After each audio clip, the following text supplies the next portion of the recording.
You've been there. Things are going great. You're talking. Maybe you've gone out a few times. You feel a real connection. Then, silence. Poof. She's gone. You replay every text, every conversation, every date. You search for the moment you messed up. Was it something you said? Was it something you didn't say? You think, I was a good guy, I treated her well. And you are left scratching your head, frustrated, maybe a little angry, and totally confused. You wonder what the hell happened. Here's the thing. Most of the time, it wasn't one big, obvious mistake. It was a series of subtle missteps. Invisible red flags you were waving without even knowing it. She saw them. She felt them. And instead of calling you out, she just dipped. Today, we're going to dive deep into those unspoken reasons. I'm going to tell you exactly what she probably saw that made her hit that unmatched button or leave you on red. Trust me, it's not always what you think. Welcome back. It's your girl, Roxy. I appreciate you for being here. Make sure you hit that like for the algorithm and subscribing to the channel. Okay, let's get into it. You thought being nice was enough, didn't you? Look, kindness is essential. Nobody wants to date a jerk, but there's a huge difference between being genuinely kind and being a doormat.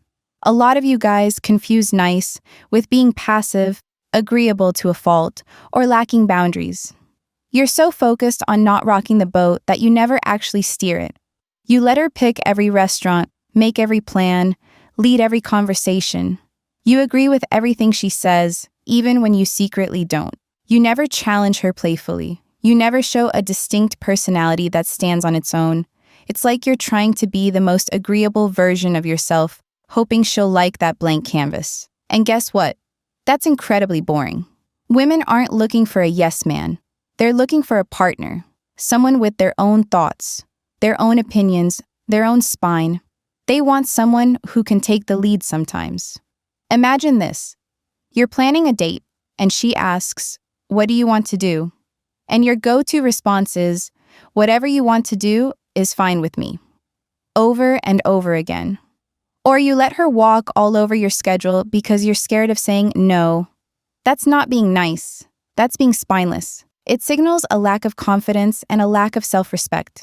It communicates that you don't value your own preferences or time. Eventually, she'll wonder if you even have any preferences at all. She wants to feel like she's dating a man, not a reflection of herself.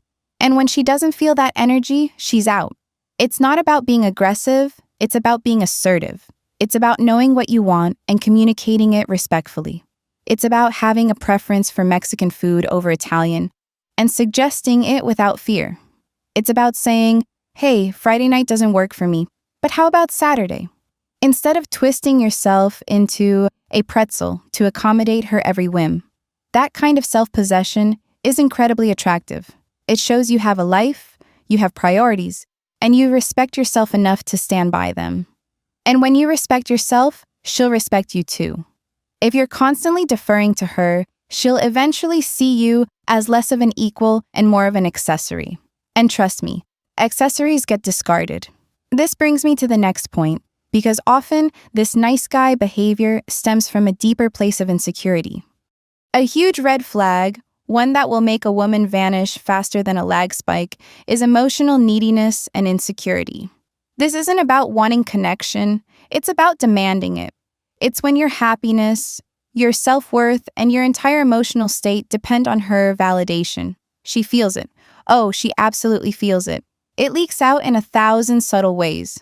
Maybe you text her constantly, double texting if she doesn't reply in 5 minutes. Maybe you need constant reassurance about where things stand, even after a great date. You ask, "Are you mad?" when she's just quiet for a second? Or you get jealous when she mentions talking to another guy, even if it's a friend or colleague. You might even start subtly trying to control her time or her social circle. It's like you're broadcasting, "My self-esteem is in your hands. Please don't drop it." That pressure is suffocating. It turns attraction into an obligation. Women want to be desired, not to be responsible for your emotional well-being. They want a partner, not a project or a therapist. Imagine you're out with her friends, and you spend the whole night glued to her side, barely talking to anyone else, sending her worried glances if she laughs too much with someone else. Or you spend the car ride home asking if she had a good time, if she still likes you, if you said anything wrong. She'll start to feel like she's walking on eggshells. She'll realize that dating you means constantly managing your feelings, and that's not fun for anyone. Someone just asked in chat, but isn't it good to show you care? Yes, it is. But there's a massive difference between showing care and showing desperation. Healthy care is about expressing interest, being supportive, and wanting to spend time together. Neediness is about filling a void within yourself using another person. It comes from a place where you haven't done the work on your own self-worth. You haven't built a life that makes you feel complete without someone else. When you're secure in yourself, you bring an abundance of positive energy to a relationship. When you're insecure, you bring a deficit, constantly looking for someone else to make you feel whole. And women aren't signing up for that job. They're looking for someone who's already whole, ready to share their life, not someone who needs them to complete theirs. This often ties into another big one, having no clear direction. If your life revolves around her and nothing else, she's going to notice and she's going to bail. This is about a lack of purpose or direction outside of the relationship. Women are instinctively attracted to men who have a mission, a passion, something they're building or striving for. It doesn't have to be some grand, world-changing goal. It could be your career, a hobby you're obsessed with, a community project, or personal fitness goals. The point is, you have something that energizes you, something that drives you, something that existed before her, and will continue to exist with or without her. When you don't have that, it creates a vacuum. And that vacuum will inevitably try to suck her in. You'll make her your entire world. Suddenly, all your free time is for her. All your conversations are about her or about your relationship. Your interests dwindle to whatever she's interested in. You stop working on your own goals because she's become the only goal. This sounds romantic in bad movies, but in real life, it's a massive turnoff. It makes you appear boring and, again, needy. She's not looking for someone to cling to her lifeboat. She's looking for someone sailing their own impressive ship who invites her to be a co-captain, or at least a passenger. Think about it. When you have your own passions, your own friends, your own life, you bring more to the table. You have interesting stories to share. You have a sense of identity that isn't dependent on her presence. You're a more dynamic and engaging person. She wants to be part of an exciting life, not be your entire life. If you don't have something you're passionate about, start finding it. Pick up an old hobby, learn a new skill, set a challenging fitness goal, volunteer for a cause you care about. Develop yourself, for yourself. That energy, that drive, that sense of purpose, that's magnetic. It shows you're a capable individual with a full and rich inner world. If you're just waiting for her to fill your calendar, she'll eventually fill it with someone else. And often, guys who lack this direction also struggle with actually understanding what's going on around them. A huge deal breaker, one that goes largely unaddressed because you probably don't even realize you're doing it, is poor emotional intelligence. This manifests in a few critical ways. Not listening, not picking up on subtle cues, and making every conversation about yourself. You might think you're having a deep chat, but if she's expressing something vulnerable or emotional, and your first instinct is to immediately offer a solution, you're missing the point entirely. She's not always looking for a fixer. Sometimes she just wants to be heard, understood, and validated. Imagine she's telling you about a tough day at work, feeling frustrated or overwhelmed. Your response is to jump straight to, "You should just tell your boss X," or "Have you tried doing Y?" While your intention might be helpful, what she probably needed was, "Wow, that sounds incredibly frustrating. I can see why you're upset." That simple acknowledgement of her feelings makes her feel understood. When you constantly jump to solutions, it implicitly invalidates her current emotional state. It tells her you don't really hear her. You just want to solve the problem so you don't have to deal with the emotion. Another aspect is missing subtle cues. Women often communicate indirectly, especially in the early stages. A sigh, a shift in body language, a casual comment about being tired or stressed. These are often invitations for you to ask a follow-up question, to show you're paying attention beyond the surface level. If you're constantly oblivious, she'll feel unseen and unheard. She'll stop trying to communicate these things, and that's when the emotional distance starts to grow. You might think she's being vague, but you might also be wearing emotional blinders. And then you wonder why she stopped replying to your texts. It's because she realized you weren't really listening anyway. It's not about being a mind reader. It's about being present, observing, and asking open-ended questions like, how did that make you feel? Or, what was the hardest part about that? It's about empathy. It's about putting yourself in her shoes for a moment instead of immediately trying to put on your mechanic's hat. This inability to connect on an emotional level is a huge red flag for women looking for a meaningful relationship. They want a partner who can navigate the complexities of human emotion with them, not someone who just tries to shortcut every feeling. And this fixing tendency is such a common trap. This one ties closely with emotional intelligence but deserves its own spotlight. The fixer mentality versus genuine empathy. You guys often mean well, truly. You see a problem and your brain immediately fires up the problem-solving circuits. It's a natural masculine trait, but in the context of emotional sharing, especially with women, it can backfire spectacularly. When she shares a struggle, a frustration, or even just a bad mood, she's often looking for connection, not a repair manual. You come in with, here's what you need to do, or you just need to think about it this way. And what she hears is, I don't care about your feelings, I just want to make this go away. She feels dismissed. She feels like her emotions are inconvenient. And guess what? She's not going to keep sharing those inconvenient emotions with you. This creates a wall, making her feel like you're not a safe space for her vulnerabilities. She'll start to internalize everything, and that's a direct path to ghosting. Imagine you're having a terrible day. You just want someone to listen and say, that sucks. I'm sorry you're going through that. But instead, your friend immediately launches into a 10-point plan on how you should handle your boss, your finances, and your entire life. You'd probably feel unheard and annoyed, right? It's the same thing here. Sometimes the most helpful thing you can do is just be present. Offer a hug. Say, that sounds rough. Ask, is there anything I can do to help, or do you just want to vent? That last question is gold because it puts the power back in her hands and shows you understand there are different needs at different times. I see a chat message asking, so we're supposed to just agree with whatever she says? No, that's not it at all. It's about listening first. It's about validating her experience and feelings before offering advice, if advice is even requested. There's a time for problem solving, and there's a time for simply holding space. Learning to discern the difference is a superpower in relationships. It shows maturity and genuine care. If you can master that, you'll instantly stand out from the guys who are constantly trying to fix everything without truly understanding. And a man who understands her deeply is a man she will want to stick around for. But you can't understand others if you're not even trying to understand yourself. Another big, often silent reason women check out is stagnation and a lack of self-growth. You might think that once you get the girl, the work is over. Spoiler alert, it's not.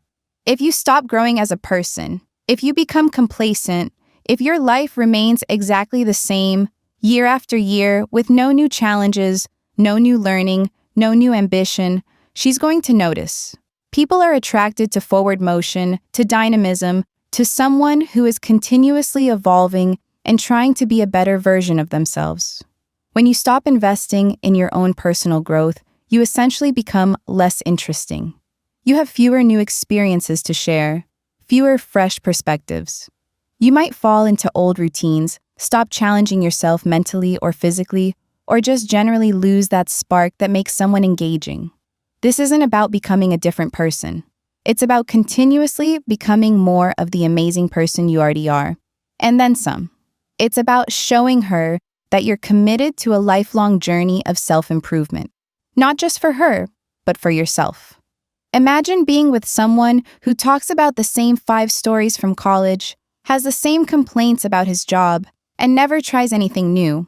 Initially, it might be comfortable, but over time, it becomes incredibly monotonous. She wants to be with someone who inspires her, someone who is pushing themselves, someone who makes her feel like she's part of an evolving story, not a rerun.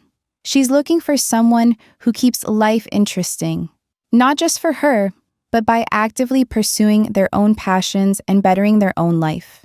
If you're not doing that, she's going to feel that lack of energy, that lack of vitality, and eventually, she's going to seek it elsewhere. This isn't about being perfect. It's about the effort. It's about setting goals, learning from mistakes, and striving for something. It could be reading a new book every month, signing up for a coding class, training for a marathon, or even just regularly reflecting on your own behavior and trying to improve your communication skills. The point is to be actively engaged in your own development. That commitment to growth is incredibly attractive. It shows maturity, resilience, and a desire to contribute positively to the world, including your relationships. When you neglect your own growth, you implicitly ask her to carry the burden of making their relationship exciting. And that's a heavy weight she likely won't carry for long. Finally, let's talk about inconsistent energy and effort. This is a subtle killer of potential relationships. You can be the nice guy, have your purpose, be emotionally intelligent, and still mess this up if your energy is hot and cold. One day, you're full of enthusiasm, planning dates, texting back promptly, engaging deeply. The next day, you're distant, slow to reply, vague about plans, or just generally low effort. This creates confusion, anxiety, and distrust. She doesn't know where she stands with you. Women value consistency. It builds trust and makes them feel secure. When you're all in one moment and half out the next, it sends a mixed message. She starts to wonder if you're truly interested or if she's just a convenient option when you have nothing better to do. She might even start to think you're playing games, even if that's not your intention. If you're genuinely busy, communicate that. Hey, crazy week at work? Might be slow to reply, but definitely thinking about you. That's fine. But simply going silent or giving minimal effort without explanation is a huge red flag. Imagine dating someone who is super enthusiastic about making plans for Friday, confirms everything, and then on Thursday evening suddenly goes radio silent until Saturday morning with a casual, "Hey, what are you up to?" No apology, no explanation. You'd feel pretty disrespected, right? You'd probably think they weren't that invested.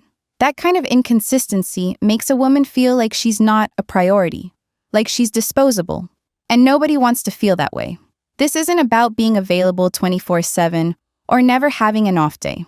It's about having a baseline of consistent, respectful effort. If you say you're going to call, call. If you make a plan, stick to it. If you're interested, show it regularly, not just when it's convenient for you or when you suddenly feel like it. That consistent investment communicates genuine interest and respect. It shows her that you are reliable, that your word means something, and that you value her time and her feelings. If you can't maintain a steady level of engagement, she'll assume you're not serious, or worse, that you're simply not that into her. And if she doesn't feel valued consistently, she will eventually stop valuing you. The good news? Every single one of these things is within your control. This isn't about changing who you are. It's about leveling up. It's about becoming more self-aware, more intentional, and ultimately, a more attractive and well-rounded man. Start looking inward. Identify which of these might apply to you.